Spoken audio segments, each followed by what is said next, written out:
Hello everyone, welcome back to Unacademy. तो बस आज के लेक्चर के अंदर हम इलेक्ट्रोमैग्नेटिज्म के जो बाकी क्वेश्चन थे उनको हम डिस्कस कर लेंगे। और हाँ, अगर आप इस चैनल पे नए हो तो पहले तो ये जल्दी से इस चैनल को सब्सक्राइब कर लीजिए। वीडियो पसंद आती हैं तो इनको लाइक करें, अपने फ्रेंड्स के साथ शेयर करें, ताकि हमारा ये जो प्यारा सा चैनल हमने बनाया है वो अच्छे से ग्रो हो सके। और हाँ, ऊपर जितने भी चैनल और जो पेजेस दिए गए हैं उनकी जो लिंक्स है डिस्क्रिप्शन बॉक्स में डाल दी हैं। तो बिना कोई टाइम वेस्ट किए चलिए शुरू करते हैं।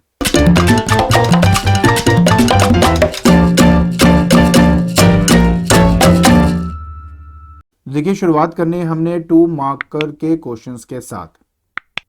तो ये है हमारा सबसे पहला क्वेश्चन। कहता है कि अ मैग्नेट, ये जो जितने क्वेश्चंस है ना आज वाले जो हमारे वीडियो के अंदर है, ये इलेक्ट्रोमैग्नेटिक इंडक्शन पे बेस्ड है ज्यादातर।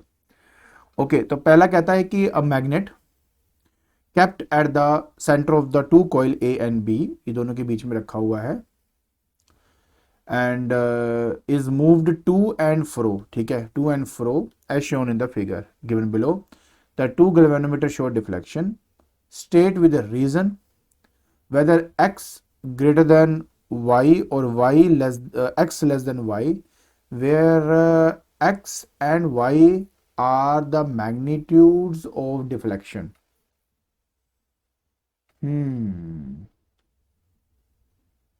अगर आप ना इन दोनों पिक्चरों को ध्यान से देखो ना, तो आपको एक चीज नजर आएगी। जो x वाला है इसमें नंबर ऑफ टर्न सिर्फ 4 है, 1 2 3 और 4। और यही अगर आप y b वाले में देखोगे तो 1 2 3 4 5 6 7। तो इसका आंसर पता क्या आएगा कि y में डिफ्लेक्शन ज्यादा होगी एज कंपेयर टू x। मतलब ये जो सेकंड वाला पार्ट है ये आंसर है। अब फिर वही बात कि ऐसा क्यों है। रीजन ये है क्योंकि जो नंबर ऑफ टर्न्स है, number of turns in coil b is greater than the number of turns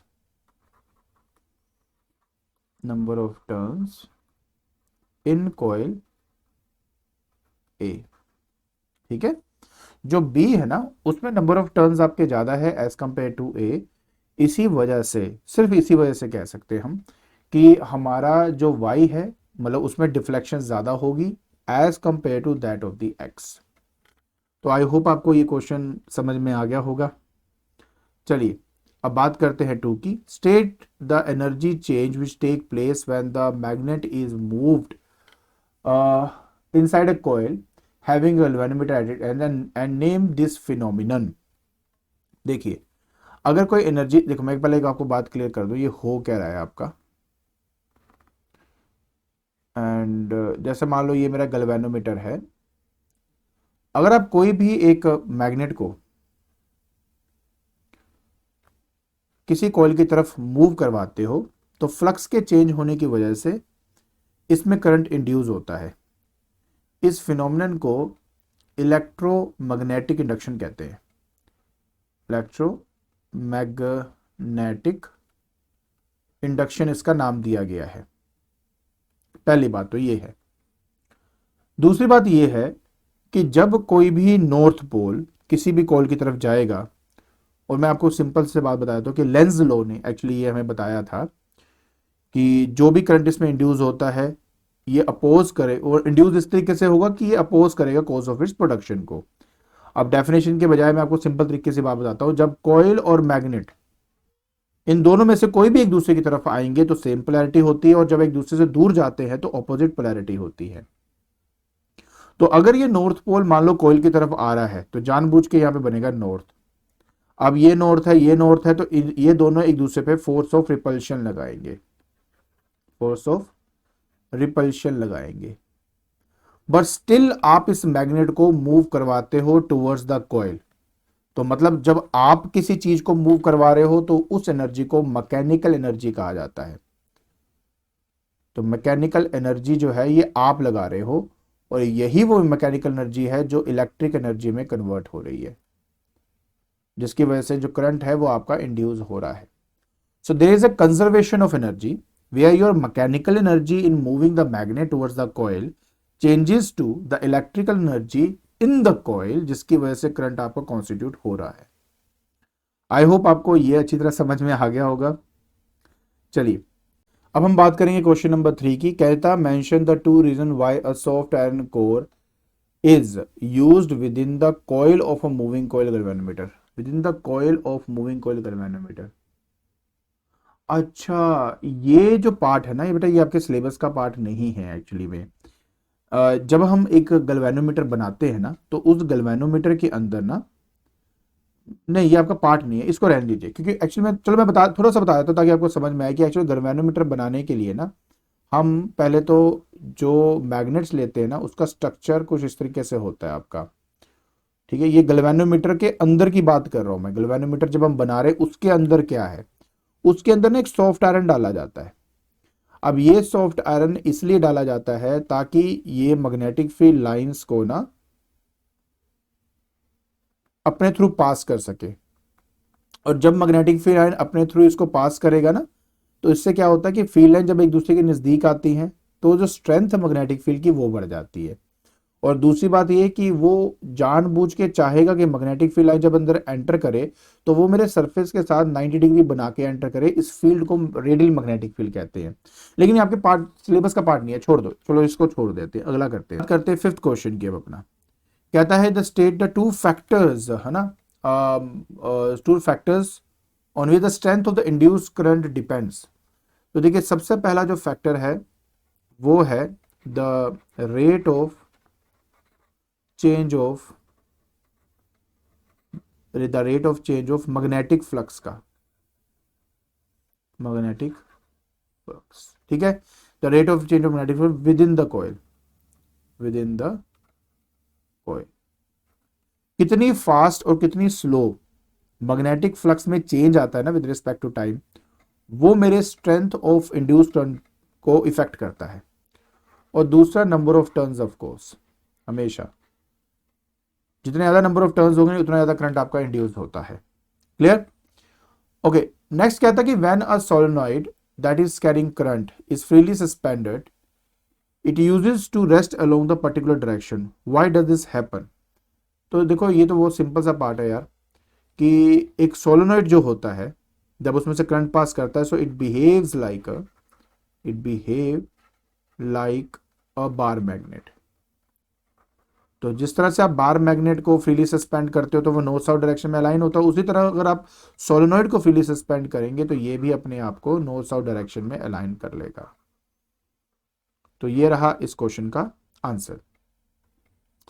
अब बात करते हैं इसकी। कहते हैं name the two factors on the magnitude of the induced EMF in the secondary coil depends. पहली बात तो सेकेंडरी कॉइल, प्राइमरी कॉइल जो है, ये सब चीज़ें जो है ये ट्रांसफॉर्मर का पार्ट है जो हमारा सिलेबस का नहीं है, तो इसलिए वो नहीं बता रहा।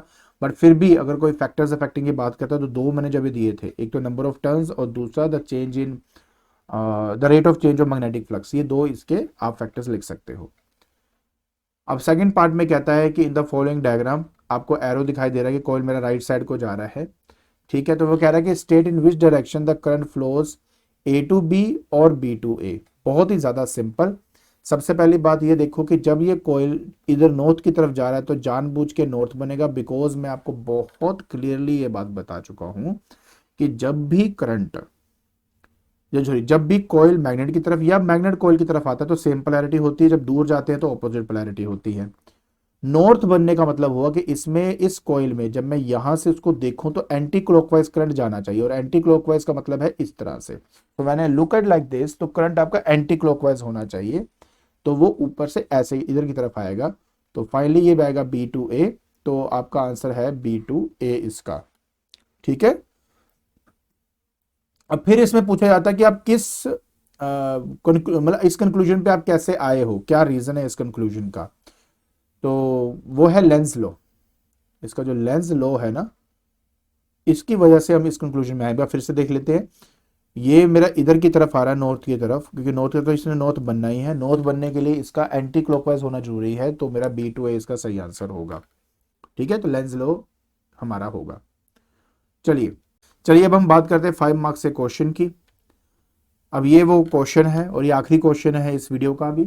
कहता है diagram shows a coil connected to a galvanometer, जो मुझे दिख रहा है यहाँ पे। The galvanometer show deflection to the right when the north pole of a powerful magnet is moved to the right as shown.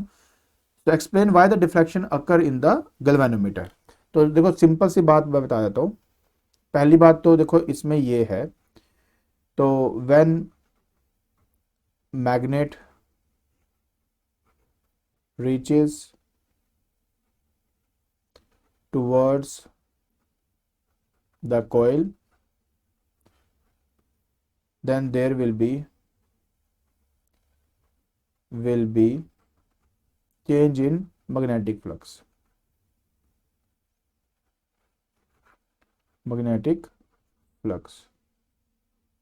and due to this change,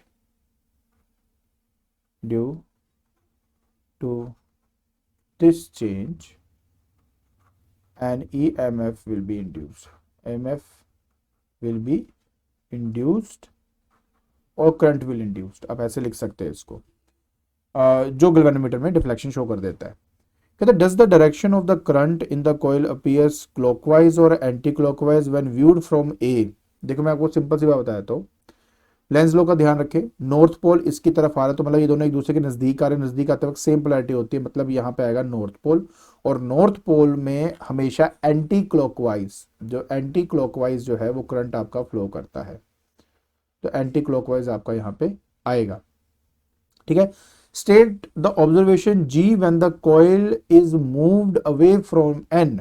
तो देखिए initially उसने बोला कि ये राइट साइड को डिफ्लेक्ट कर रहा है, अगर नॉर्थ पोल इससे दूर जाएगा तो दूर जाने की वजह से ए के अंदर साउथ पोलैरिटी बनेगी, मतलब करंट की डायरेक्शन चेंज हो चुकी है, ऑपोजिट हो चुकी है, तो गैल्वेनोमीटर जो राइट साइड शो कर रहा था अब वो लेफ्ट साइड को डिफ्लेक्ट हो जाएगा। तो ये फर्क पड़ेगा अगर आप नॉर्थ पोल को दूर लेके जाओगे मेरे कॉइल से। State the observation g when both the coil and the magnet are moved to the right at the same speed. जब हमारा मैग्नेट और कॉइल दोनों के दोनों, ये मेरा मैग्नेट है, ठीक है, ये मेरा कॉइल है, दोनों के दोनों सेम स्पीड से अगर वो मूव करेंगे टू द राइट, तो मेरे जो फ्लक्स है, मतलब जो देखो इसमें जो मैग्नेटिक फील्ड इसमें से पास कर रहे थे जिस मूवमेंट में, वो तो उतने ही रहेंगे। मतलब क्या, सिंपल सी बात बताता हूं, जब दोनों इकट्ठे मूव करते हैं सेम डायरेक्शन में तो मेरे फ्लक्स में कोई भी चेंज नहीं आएगा। आप खुद सोच के देखो ना यार, कि जब मेरा कॉइल फिक्स था और मैग्नेट नजदीक आता था तो फ्लक्स में चेंज होता था, number of magnetic field lines में फर्क पड़ता था। और जब अब दोनों ही मूव करेंगे तो अब number of magnetic field lines में कोई चेंज ही नहीं आ रहा है, तो फ्लक्स में कोई चेंज नहीं आ रहा। और क्योंकि फ्लक्स में कोई चेंज नहीं आ रहा, इसकी वजह से इसमें गैल्वेनोमीटर में कोई डिफ्लेक्शन नहीं शो होगी, तो galvanometer will come back to its zero position.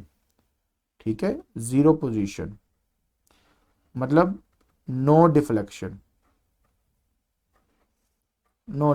ठीक है, कोई भी डिफ्लेक्शन इसमें नहीं होने वाली। तो मूव्स, हाँ ठीक है, मैं बाकी सबके question answer they they. I hope आपको ये क्वेश्चन और उनके आंसर समझ में आगे होंगे। ठीक है, तो फाइनली आज के लेक्चर के अंदर हमने इलेक्ट्रोमैग्नेटिज्म के ऊपर आए हुए प्रीवियस ईयर क्वेश्चंस को डिस्कस कर लिया है। आई होप आपको ये क्वेश्चन और उनके आंसर समझ में आगे होंगे। अगर आपको ये वीडियो पसंद आती है तो please like it, share it and subscribe it. आज के लिए बस इतना ही। Thank you so much.